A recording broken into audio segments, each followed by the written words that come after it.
Assalamualaikum warahmatullahi wabarakatuh, sahabat Muslimpedia. Hukum perceraian dalam Islam perlu dipahami oleh setiap muslim. Perceraian merupakan perbuatan atau langkah yang dilakukan oleh pasangan suami istri apabila hubungan rumah tangganya tidak dapat dipersatukan kembali. Dan apabila diteruskan akan menimbulkan mudarat baik bagi suami, istri, anak, maupun lingkungannya. Hukum perceraian dalam Islam boleh dilakukan, namun ada catatan tertentu yang perlu diperhatikan umat Islam. Cerai merupakan proses melepaskan ikatan pernikahan dalam syariat Islam. Dengan adanya perceraian, maka gugurlah hak dan kewajiban keduanya sebagai suami dan istri. Hukum perceraian dalam Islam sebenarnya tidak dilarang, namun Allah Subhanahu wa Ta'ala membenci keputusan tersebut. Hal ini karena bercerai adalah pilihan terakhir yang bisa diambil jika memang tidak ada cara lain untuk menyelesaikan masalah rumah tangga. Asal hukum cerai adalah makruh. Nabi Muhammad SAW bersabda, "Perbuatan halal tetapi paling dibenci oleh Allah adalah talak." Hadis riwayat Abu Daud.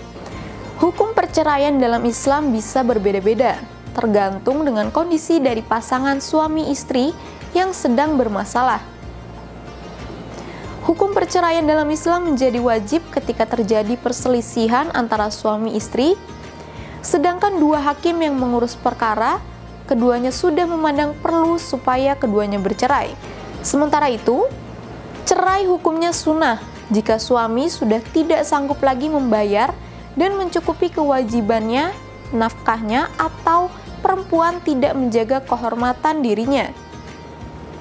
Lalu, ada pula keadaan yang menyebabkan hukum perceraian dalam Islam menjadi haram, yaitu menjatuhkan talak saat istri dalam keadaan haid dan menjatuhkan talak saat melakukan hubungan suami istri. Hukum perceraian dalam Islam juga bisa menjadi mubah jika rumah tangga yang dibangun justru memunculkan mudarat untuk pasangan suami istri dan juga orang lain. Jenis perceraian bisa dikenali dari macam-macam talak. Jenis perceraian dibagi menjadi talak raj'i dan talak bain. Talak raj'i yaitu talak ketika suami boleh rujuk tanpa harus dengan akad nikah lagi. Talak raj'i ini dijatuhkan suami kepada istrinya untuk pertama kalinya atau kedua kalinya, dan suami boleh rujuk kepada istri yang telah ditalaknya selama masih dalam masa iddah. Talak raj'i juga disebut talak 1 dan talak 2.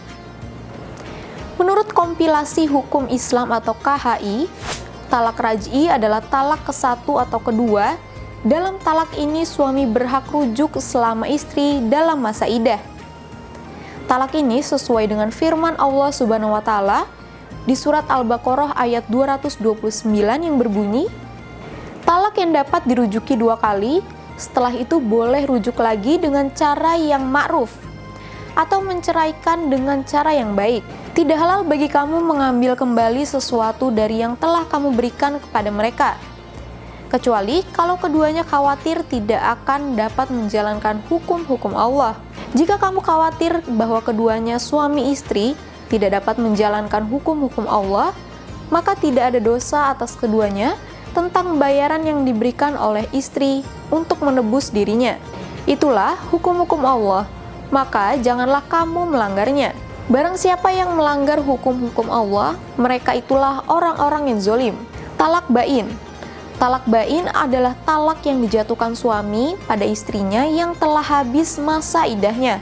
Talak bain dibagi menjadi 2 macam, yaitu talak bain sugro dan talak bain kubro. Talak bain sugro. Talak bain sugro yaitu talak yang dijatuhkan kepada istri yang belum dicampuri, dan talak khuluk karena permintaan istri. Suami istri boleh rujuk dengan cara akad nikah lagi, baik masih dalam masa iddah maupun sudah habis masa iddahnya. Talak bain kubro. Talak bain kubro yaitu talak yang dijatuhkan suami sebanyak 3 kali atau talak 3 dalam waktu yang berbeda. Dalam talak ini suami tidak boleh rujuk atau menikah dengan bekas istri kecuali dengan syarat bekas istri telah menikah lagi dengan laki-laki lain. Bekas istri telah dicampuri oleh suami yang baru. Bekas istri telah dicerai oleh suami yang baru. Bekas istri telah selesai masa iddahnya setelah dicerai suami yang baru. Walaupun diperbolehkan, tapi semoga rumah tangga kita selalu dilindungi Allah dan dijauhkan dari perceraian ya. Sekian episode Muslimpedia kali ini. Saksikan terus episode Muslimpedia lainnya hanya di Religiwan. Wassalamualaikum warahmatullahi wabarakatuh.